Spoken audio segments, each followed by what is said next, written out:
Chào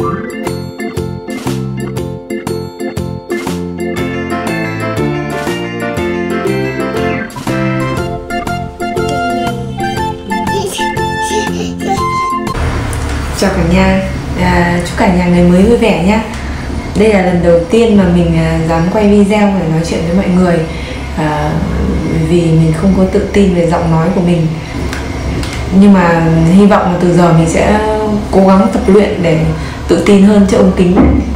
Mấy tuần trước mình có xem trên Instagram thì nó đang có hot trend là vẽ TOONME challenge, nửa người thật và nửa là tranh vẽ thành hoạt hình. Thì hôm nay mình sẽ quay video từ lúc mình phác thảo lên màu và hoàn thiện nó sẽ như thế nào. Hôm nay mình sẽ vẽ người mà mình yêu thương nhất, quan trọng nhất với cuộc đời mình, là động lực để mình vẽ và phát triển cái kênh YouTube này. Đó là con trai của mình, bé được 2 tuổi. Nếu có gì thắc mắc và có câu hỏi gì cần hỏi thì mọi người comment bên dưới để hỏi, mình sẽ trả lời cho mọi người tất cả những cái gì mà mình biết. Bé nhà mình đây. NeO ơi, NeO ơi, con làm gì đấy? NeO ơi, đây hình mẫu này mình chuẩn bị vẽ đây. NeO quay lại đây chào mọi người nào. Con chào cả nhà nhá. NeO bye bye. NeO bye bye như nào nhỉ? Đi vẽ thôi nào. Đây là phòng mình.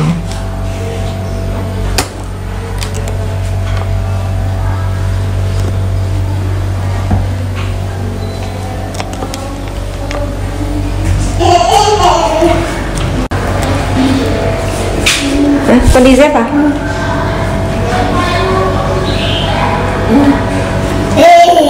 Đi.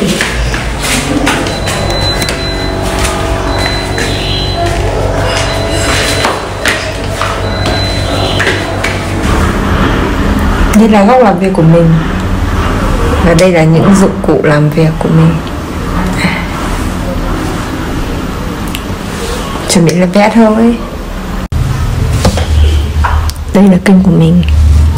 Mọi người nhớ vào đăng ký kênh để ủng hộ mình nhé.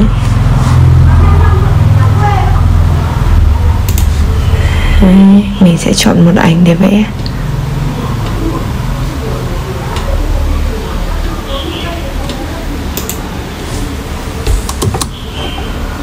Đấy.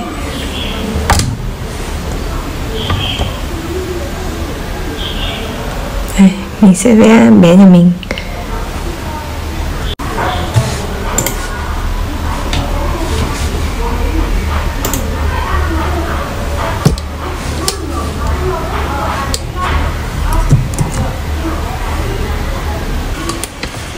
Khởi động qua con.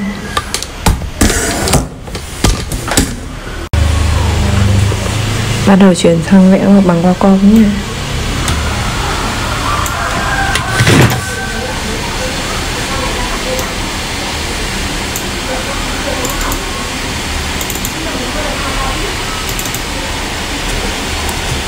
Bây giờ mình sẽ bắt đầu vẽ bằng Wacom và mình sẽ quay màn hình và hướng dẫn cho các bạn. Các bạn nhớ theo dõi và ủng hộ mình nhé.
video này hay bổ ích thì like, share và đăng ký kênh để ủng hộ mình nha. Chào mọi người và hẹn gặp mọi người trong những video tiếp theo. Bye bye.